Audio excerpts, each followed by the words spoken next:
Welcome back to Headline Hustle, the podcast that dives deeper than the sound bites and tries to figure out what's really going on. I'm your host, Mark. And I'm Sarah. Ready to wade through the news swamp this week, Mark? Knee-deep in it already, Sarah. It feels like every day there's a new headline screaming for attention. Where do we even start? Well, the thing that's been dominating my feed, and probably everyone else's, is this whole situation with the insert hypothetical major geopolitical event, e.g., lunar mining rights dispute between US and China, escalating. It's just wow. Tell me about it. I saw a headline this morning. I think it was lunar land grab, and I practically choked on my coffee. Is it really coming to that? Are we about to have a space war over rocks? It sounds absurd when you put it like that, but realistically, it's about resources, right? Helium-3, rare earth minerals. The moon is basically the next frontier, and the legal framework is murky, to say the least. Murky is an understatement. I was reading this article that was basically breaking down the 1967 Outer Space Treaty, and it's full of loopholes you could fly a rocket through. It basically says nobody can own the moon, but it doesn't really say what you can do. Exactly. And that's where the ambiguity kicks in. Everyone's interpreting it differently. The US is talking about commercial exploitation, China is emphasizing peaceful exploration, and you just know Russia has some kind of, let's say, unique interpretation. Oh, without a doubt. I saw a meme the other day that was just Putin looking smug with the caption, "Finders keepers, losers weepers on the moon." Accurate. But seriously, the implications of this are huge. It's not just about who gets to mine what. It's about power, influence, and setting precedents for future space activity. And potentially triggering a new Cold War, but this time with rockets. Precisely. And it's not like we don't have enough going on down here on Earth, right? Speaking of which, have you been following the insert hypothetical major environmental news story, e.g., the collapse of a major Antarctic ice shelf? Don't even get me started. I saw some images coming out of that area, and it's terrifying. It looks like a glacier the size of Delaware just vanished. Bigger than Delaware, actually. I think it was closer to Rhode Island. But yeah, the scale of it is just mind-boggling, and the scientists are saying it was way ahead of schedule. That's the part that really freaks me out. It's not just that it's happening, it's how fast it's happening. All those climate models suddenly seem optimistic. Right? It's like we've been given these projections for years and we're already blowing past them. What does that say about the future? Are we even prepared for the consequences? Honestly, I don't think we are. We're still arguing about whether climate change is even real while entire ice shelves are disintegrating.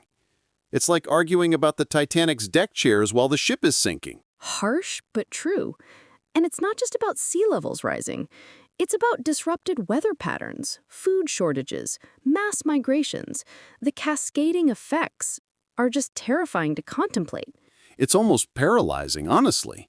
Sometimes I just want to bury my head in the sand and pretend it's not happening. I get that, but that's not an option, is it? We have to face it, talk about it, and try to find solutions, even if it feels like a drop in the bucket. Easier said than done, though. What can one person realistically do? Well, there's the usual stuff: reducing your carbon footprint, supporting sustainable businesses, voting for politicians who take climate change seriously.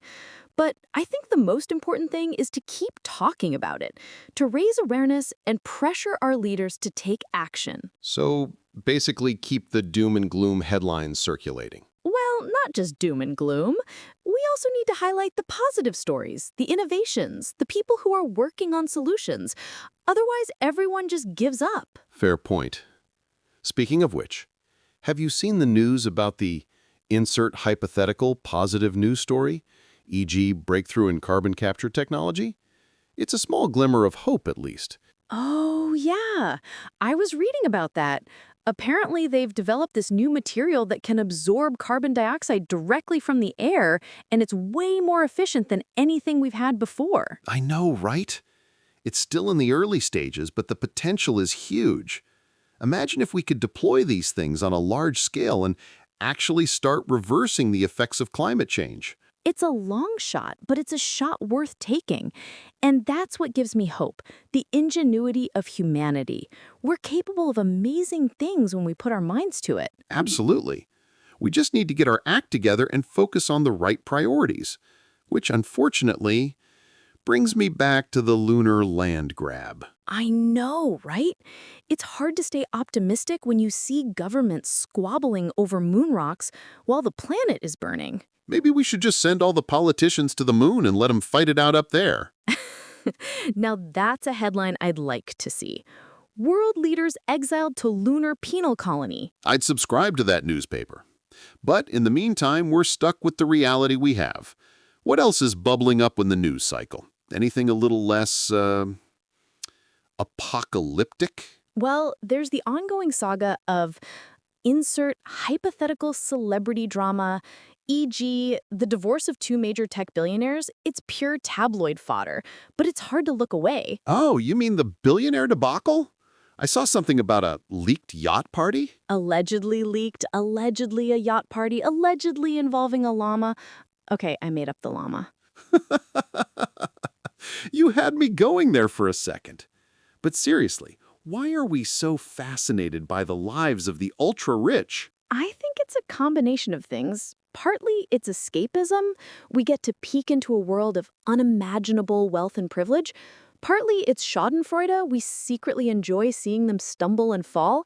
And partly it's just good old-fashioned gossip. Fair enough. I guess we all have our guilty pleasures. Although I have to admit, I find the whole thing a little distracting. Like, are we really focusing on the right things when we're obsessing over celebrity divorces? That's the constant tension, isn't it? It's important to stay informed about serious issues, but we also need a little bit of levity in our lives. Otherwise, we'd all go crazy. True. So a little bit of billionaire drama to cleanse the palate after all the geopolitical and environmental doom and gloom. Exactly. Think of it as a mental palate cleanser. Okay, I can get behind that. But let's promise ourselves we won't spend too much time dissecting the details of their prenuptial agreements. Deal. Unless there's a llama involved, then all bets are off. Agreed. So, to wrap things up, what's your overall take on the news this week? Feeling optimistic, pessimistic, or somewhere in between? I'm leaning towards cautiously optimistic. The world is a mess, no doubt about that, but there are a lot of smart, dedicated people working to make it better, and that's what keeps me going. I'm with you. It's easy to get overwhelmed by the negativity, but we can't lose sight of the hope. And we can't stop talking about the issues that matter. Exactly. So keep reading, keep listening, and keep asking questions. And we'll be back next week with another dose of Headline Hustle. Thanks for tuning in, everyone.